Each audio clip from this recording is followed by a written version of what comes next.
കലാസ്നേഹികളെ, ഒഡേല 2 പറ്റി പറയും മുന്നേ നിങ്ങൾ ഒഡേല 1 നടന്നത് എന്തെന്നറിയണം. നാട് മുഴുവൻ ഓടി നടന്ന് കല്യാണപ്രായമായ യുവതികളെ കർപ്പഴിച്ച് കൊലപ്പെടുത്തുന്നത് ഒരു ഹോബിയായി എടുത്ത ഒരുവനെ ഒടുവിൽ അവന്റെ പെണ്ടാട്ടി തന്നെ ഈ കുൽസിത തേരോട്ടത്തിനൊരു അറുതി വരുത്താൻ മൺവെട്ടികൊണ്ട് സ്വന്തം തല വെട്ടി തെറിപ്പിച്ചത് 1 ഭാഗത്തിലാണെന്ന് ഞാൻ ഓർമ്മിപ്പിച്ചു കൊള്ളട്ടെ. കുലം മുടിക്കാനുള്ള ചെങ്കിസ് ഖാൻ ആകാനുള്ള അവന്റെ പ്രയാണം പാർട്ട് 1 അവസാനിച്ചതിന് ശേഷം തലയും മറുത്തു വരുന്ന ഒരു കൊച്ചിനെയാണ് പാർട്ട് 2 ആദ്യം നമ്മൾ കാണുന്നത്.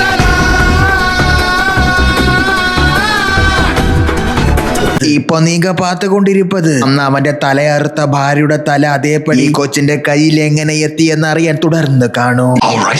തലപ്പോയ വില്ലൻ ആക്ച്വലി ഒരു ഞാടി ഞരമ്പ് വിദഗ്ധനായിരുന്നതിന് റേപ്പ് വിക്ടിംസിന്റെ ജഡിയും ബഡിയും എല്ലാം ഒരു പെട്ടിയിൽ അടച്ച് വീട്ടിൽ കൊണ്ടുപോയി ഇടയ്ക്കിടയ്ക്ക് എടുത്ത് നോക്കുന്ന പരിപാടി ഉണ്ടായിരുന്നു ഇവന്. അതാണ് അവന്റെ ആദ്യ ഭാര്യ പൊക്കുന്നത്.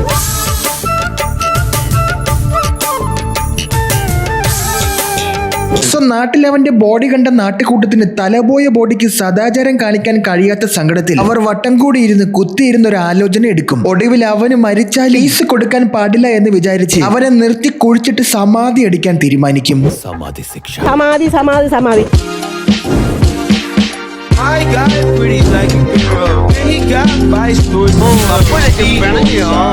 അങ്ങനെ അവനെ സമാധി ഇരുത്തിയ ശേഷം ആ നാട്ടിൽ സമാധാനമായി പെണ്ണുങ്ങൾക്ക് കല്യാണം നടത്താലോ. പണ്ടായിരുന്നെങ്കിൽ ഡെഡായവന്റെ ശല്യം കാരണം മര്യാദയ്ക്ക് ആദ്യ നൈറ്റ് പോലും ആഘോഷിക്കാൻ പറ്റാത്ത അവസ്ഥ ഉണ്ടായിരുന്നു. പൊതുജന താല്പര്യാർത്ഥം അവനെ അങ്ങനെ സമാധി ഇരുത്തിയ ശേഷം അവിടെ ഒരു കല്യാണം വരും. അങ്ങനെ ആ കല്യാണ ദിവസം കല്യാണ പെണ്ണ്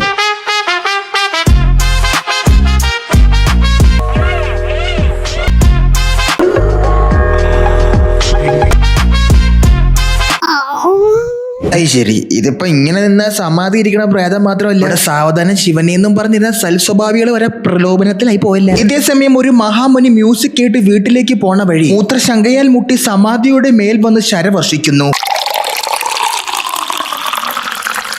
5 ഏക്കർ സ്ഥലത്ത് അവൻ ഈ ഇണ്ടക്കടയിലേ കിട്ടിയുള്ളൂ മൂത്രമൊഴിക്കാൻ. മൂത്രം തലയിൽ വീണ പ്രേതം മുസ്ലിം പവർ അടിച്ച മാതിരി നേരെ മുനിയുടെ മൂത്രത്തിലൂടെ മൂത്രസഞ്ചിയിലൂടെ കടന്ന് മസ്തിഷ്കം അങ്ങ് ഏറ്റെടുക്കും.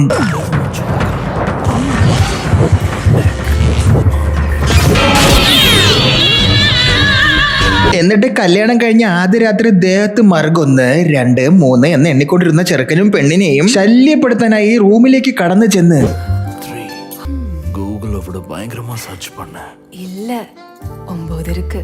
നീ ലൂസർ നോത്തുക്കോ. കള്ളപ്പന്നി. എന്നാലും ആ 9ാമത്തെ മറുകഥ എവിടെയാണ്? ഒരു സമാനം ഇല്ലല്ലോ അതറിയാതെ. 9 இருக்கு.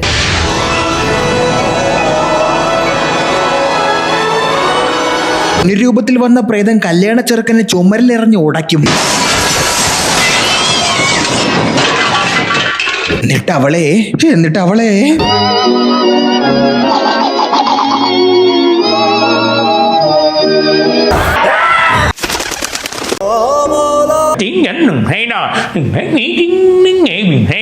അല്ല, ഇത് കറക്റ്റ് അരുന്ധതി തന്നല്ല. അതിലുകൊണ്ട് ഇതുപോലൊരു മുസ്ലിയാര് സമാധിയിലിരിക്കുന്ന ആൺപ്രേതം. അവനാണെങ്കിൽ ഒടുക്കത്തെ കാമത്തലയൻ. അനുഷ്കയാണ് അതിൽ അരുന്ധതി എങ്കിൽ ഇതിൽ അരുന്ധതിയാണ് തമന്ന വരും. നോയിക്കോ.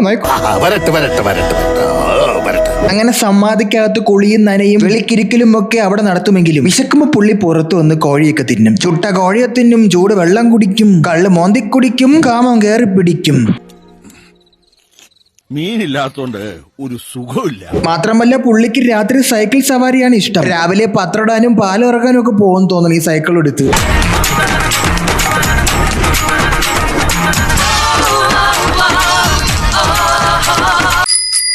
അങ്ങനെ ഇരിക്കുക ആ നാട്ടിൽ 2ാം കല്യാണവും നടക്കുകയാണ്. കല്യാണം നടക്കുന്നതിന് മുന്നേ ആ നാട്ടിലൊരു ചടങ്ങുണ്ടല്ലോ. ഒന്നുമില്ലെന്ന് അവന്റെ സമാധി പോയി ആരെങ്കിലും ഒന്ന് പെടുക്കണം. അങ്ങനെ പെടുക്കാൻ കൂട്ടി ഒരു കളവൻ നേരെ ചെന്ന് അവന്റെ വായിലോട്ട് മൂത്രിക്കും. പാതിരാത്രി ഞാൻ എന്തിനാ ഇപ്പൊ ഇങ്ങോട്ട് വന്നത്? മൂത്രം ഒഴിക്കാൻ.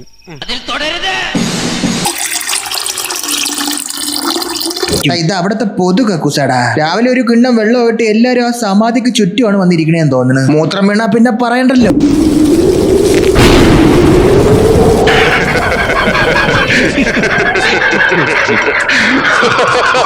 ഇവൻ ദേഹത്ത് കയറിയ പിന്നെ ഗോസ്റ്റ് റൈഡർ വണ്ടി മാനിപ്പുലേറ്റ് ചെയ്യുന്ന കണക്ക് ദേഹത്ത് കയറുന്ന കിണ്ടി വണ്ടി എടുത്തൊരു ഒറ്റ പോക്കാണ്.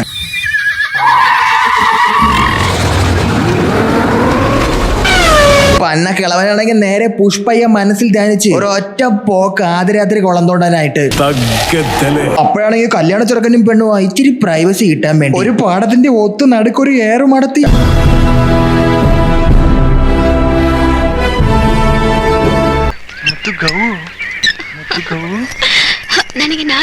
വല്ല പന്നി വന്ന്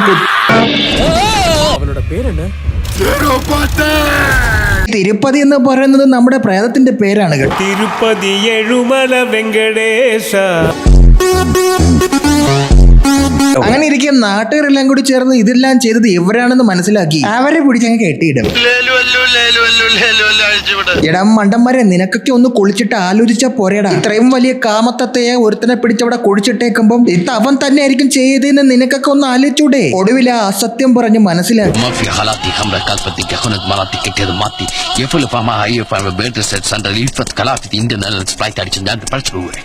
ഇത് കേട്ട നാട്ടുകാർ മാത്രവുമല്ല തെളിവിനായി CCTVയിലൂടെ സൈക്കിൾ സഞ്ചരിക്കുന്നതും അവൻ സാഹസം കാണിക്കുന്നതും ഒക്കെ HD ക്വാളിറ്റിയിൽ വിഷ്വലായിട്ട് കാണിച്ചു കൊടുക്കും.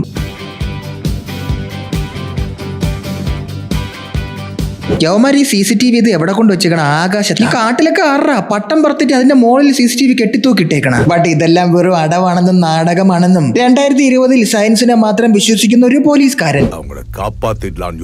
എന്നാ പിന്നെ ഇതൊക്കെ തെറ്റാണെന്ന് തെളിയിക്കാൻ താൻ ഇന്ന് രാത്രി മുഴുവൻ ഈ സമാധിക്ക് മുകളിൽ കസേര ഇരുന്ന് വെള്ളം അടിക്കുമെന്ന് ചലഞ്ചും അങ്ങെടുക്കും. പക്ഷേ അവൻ ആ വൃത്തികെട്ടവൻ, ആ കാമത്തന്ത, അയാളൊരു പുരുഷനാണെന്ന് പോലും നോക്കാതെ, ഒരു പോലീസുകാരനാണെന്നുള്ള മര്യാദ പോലും കൊടുക്കാതെ അങ്ങയുടെ മൂലവും പൂരാടവും കൂടി കുത്തി ഒന്നാക്കി വിട്ടു.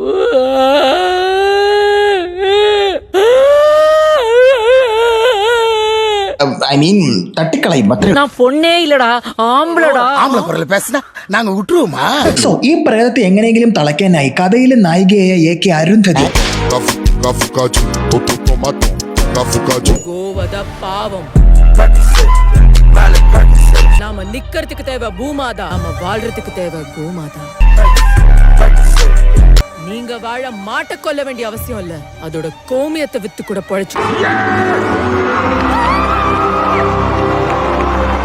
ശരി, തുടക്കം മുതലേ എനിക്കെന്തോ ഈ സിനിമ കണ്ടപ്പോ ഒരു ചാണക നാറ്റം അടിച്ചത് ഇപ്പോഴല്ലേ എനിക്ക് മനസ്സിലായത്. ഈ പടം സംഖ്യവേഴ്സിലുള്ളതായിരുന്നല്ലേ. ഒറ്റ ഡയലോഗിൽ പടത്തിന്റെ ഹൈ റേഞ്ച് അങ്ങ് കയറ്റി കളഞ്ഞു.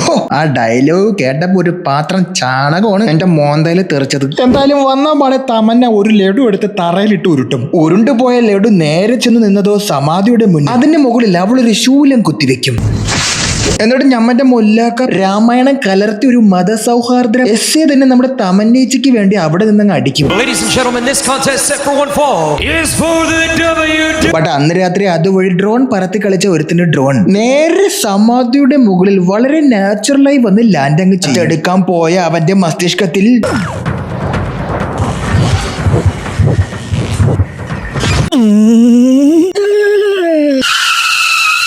പൊസസ് ചെയ്ത ഉടഞ്ഞ ഈ മുതുകാള നേരെ തമന്നെ. ബട്ട് വെയിറ്റ്, അത്ര എളുപ്പമൊന്നും അങ്ങനെ തമന്നയെ.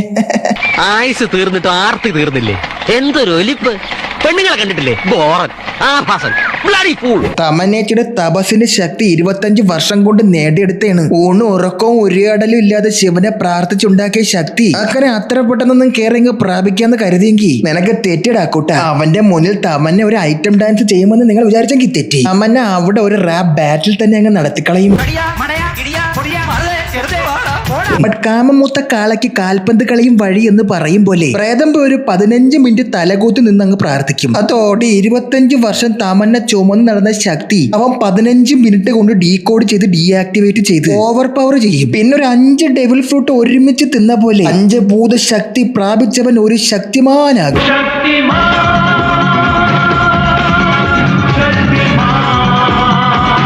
നാട്ടുകാരെല്ലാം കൂടി ചേർന്ന് അവനെ സമാധി ഇരുത്തി കുടിക്കുക പോലെ അവൻ ഒരു ലക്ഷ്മണ രേഖ ഉണ്ടാക്കി ആ നാട്ടുകാരെ മൊത്തം അതിനകത്ത് ട്രാപ്പാക്കും. അത് മുറിച്ച് കടക്കാൻ ശ്രമിക്കുന്നവർക്കെല്ലാം ഇനിയിപ്പോ എന്തായാലും ഇതിനൊരു പരിഹാരം വേണമല്ല. തമു തന്റെ ഒറ്റ ബുദ്ധിയിൽ തോന്നിയ ഒരു കാര്യം അങ്ങ് പറയും. മറ്റേ അവന്റെ തല വെട്ടിയെടുത്ത ഭാര്യയില്ലേ, അവളെ ഇവിടെ കൊണ്ടുവന്നത് സെഡ്യൂസ് ചെയ്യിപ്പിക്കാമെന്ന്. ശ്രദ്ധിക്കണേ, കഴിഞ്ഞ പാട്ടിൽ അവന്റെ തല വെട്ടി കൊന്ന അവളെ അവിടെ നിന്ന് വിളിച്ചോണ്ട് വന്ന്, അതായത് ജയിലിൽ കിടക്കണ അവളെ അവിടെ നിന്ന് ഇറക്കിക്കൊണ്ട് വന്ന് ഇവന്റെ മുന്നിൽ നിർത്തി 2 ഡാൻസ് കളിപ്പിച്ച് ഇവനെ ഒന്ന് സെഡ്യൂസ് ചെയ്ത നടക്കുമെന്ന് വിചാരിച്ച ബുദ്ധിയില്ലാത്ത നിന്നെ ഞാൻ ഒന്നും പണയണില്ല. ഈ തലയോട്ടിയിലെ ഓട്ടമുള്ളവളെ വാക്കും കേട്ട് ലവൾ ഇവിടെ വരും. തത്സമയം തന്നെ മറ്റൊരു കൊച്ചിനെ പാനിപ്പൂരി തിന്ന് വയറിളവി ഫുഡ് പോയിസൺ അടിച്ച് ആകെ കലശലായിരിക്കുകയാണ്. അതിനെ എങ്ങനെയെങ്കിലും ഹോസ്പിറ്റലിൽ എത്തിക്കണമല്ലോ. ലവള് സെഡ്യൂസ് ചെയ്ത് ഇവന്റെ ശ്രദ്ധ തിരിക്കുമ്പോൾ കൊച്ചിനെയും കൊണ്ട് കടന്ന് രക്ഷപ്പെടാമെന്നാണ് ഇവരുടെയൊക്കെ വിചാരം. അവന്റെ കൊല നിറച്ച് കാമമാണെങ്കിലും തല നിറച്ച് ബുദ്ധിയാണ്. അവൻ നേരെ ആ കൊച്ചിനെ ദേഹത്തങ്ങ് കയറും. എന്നിട്ട് വളരെ ലളിതമായി ലവളുടെ തല എങ്ങ് വെട്ടും.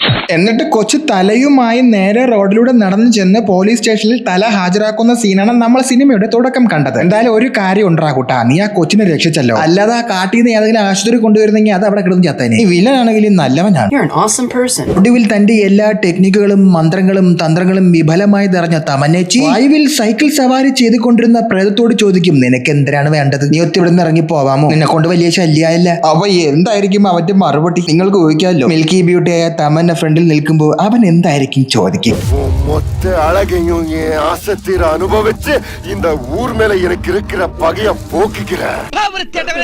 കാത്ത് കേട്ട തമന്ന ഇനി വേറെ ഒരു ഓപ്ഷനും ഇല്ലാന്ന് വിചാരിച്ച് കാഷായ വസ്ത്രമൊക്കെ മാറ്റി ഒരു ചുവന്ന സാരി എടുത്തെടുത്ത് I am ready any time എന്നും പറഞ്ഞു അവന് വേണ്ടി കാത്തിരിക്കും.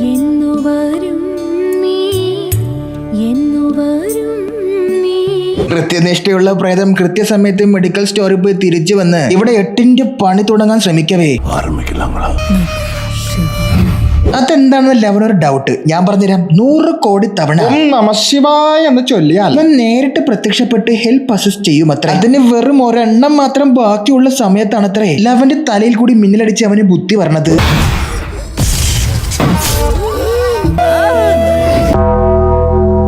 ഒടുവിൽ തമന്നെ കൊണ്ട് ഒരു മന്ത്രം വാഗൊണ്ട് പറയാൻ പറ്റൂല. എന്നാ പിന്നെ മനസ്സിലെങ്കിലും ആലോചിച്ചുകൊണ്ടിരുന്ന ചോദ്യം ഇല്ല. എന്നാലും സ്മാർട്ട് ഗേൾ മുന്നോട്ട് വന്ന് അവിടെ ഇരുന്ന നന്ദി പശുവിന്റെ ചെവിയിൽ പോയി എന്തോ പറയുന്നു.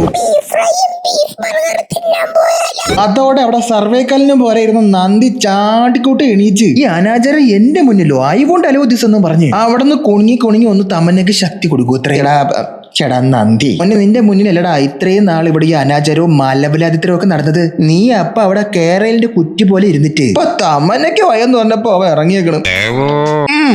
ലവ് വായുവിൽ ഫ്ലോട്ട് ചെയ്ത എന്താ അല്ല തമ്മനേച്ചി, നിങ്ങൾ എന്തിനാ ഇത്ര കഷ്ടപ്പെടുന്നതൊക്കെയാണെങ്കിൽ അങ്ങ് ഹിമാലയത്തിൽ ഇച്ചിരി പിടിപാടൊക്കെ ഉള്ളതല്ലേ? അവിടെ നമ്മുടെ ഗാര ഉള്ളല്ലേ? ഒരു മുക്കൽ അങ്ങേരോടൊന്ന് മുക്കിയിരുന്നെങ്കിൽ ഇവന്റെ തലയും കൊലയും വരെ ഗാര ചൂണ്ടിക്കൊണ്ട് പോവില്ലായിരുന്ന.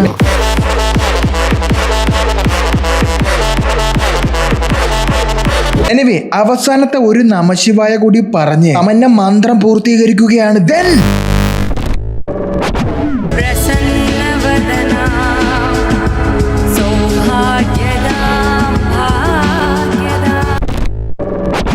ശിവന്റെ കയ്യിൽ നിന്ന് നേരിട്ടൊരു ആയുധം കിട്ടി. ആ ആയുധം വെച്ച് തമന്ന അവനെ അങ്ങ് തീർക്കും.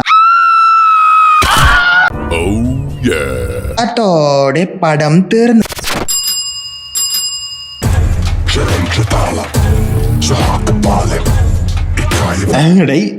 അപ്പം ശിവൻ ഡയറക്റ്റ് കൊടുത്ത ആയുധനൊക്കെ പുല്ല് വലിയ. ശിവൻ പ്രത്യക്ഷപ്പെട്ട ആയുധം കൊടുത്തിട്ട് ഇവൻ ചത്തില്ലടാവൻ. പിന്നും പറഞ്ഞ പ്രേതമാ. 3ാം ഭാഗം താങ്ങുമോ ജനങ്ങളെ? അപ്പൊ എങ്ങനെ നമ്മൾ ഇനിയും കാണും. Thanks. Love you.